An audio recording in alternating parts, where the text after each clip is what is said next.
Գելի այրնակիցներ անհայտ հաքերները շարունակում են զանգվածային կոտրել հայկական WhatsApp հաշիվները, ենթադրում եմ շուտով կանցնեն նաև Telegram-ներին եւ այլն,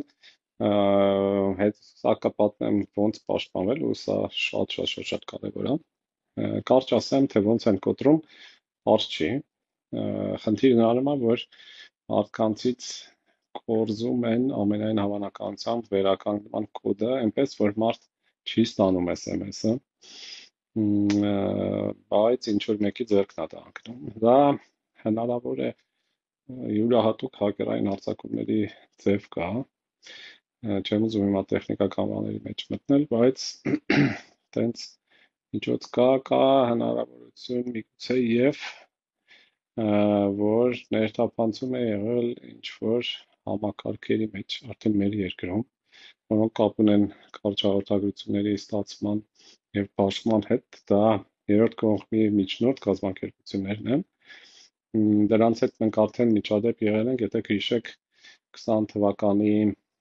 տավուշյան դեպքերի ժամանակ մի տենց միջնորդ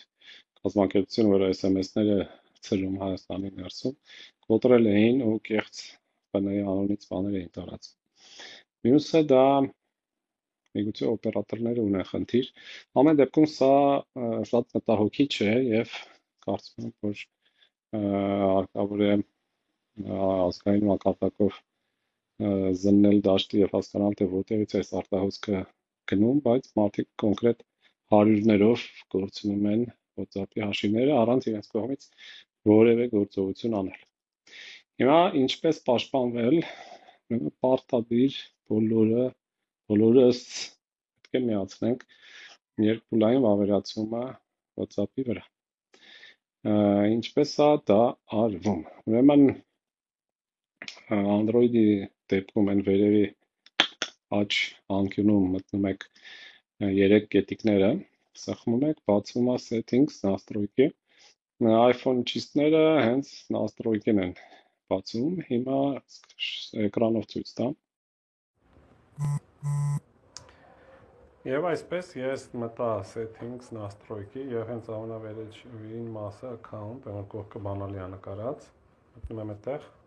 այդտեղ 4-րդը վերևից two-step verification։ Հիմա դուք այստեղ կնշեք 6 նիշանոց կոդ թվային ու կհիշեք դա, անգար չմոռանաք։ Իմաստն այն է, որ եթե ինչ-որ մեկը նույնիսկ ձեր WhatsApp-ի վերականգնման կոդը ստանա, կամ օրինակ դուք հեռախոսը փոխեք ու WhatsApp-ը նոր հեռախոսի վրա ուզենաք տեղադրել, ինքը նաև կհարցնի այս 6 նիշանոց կոդը, ով չիմացավ, չի կարողանա ձեր հաշիվը գողանալ, հենց որ պարտադիր բոլորդ միացրեք։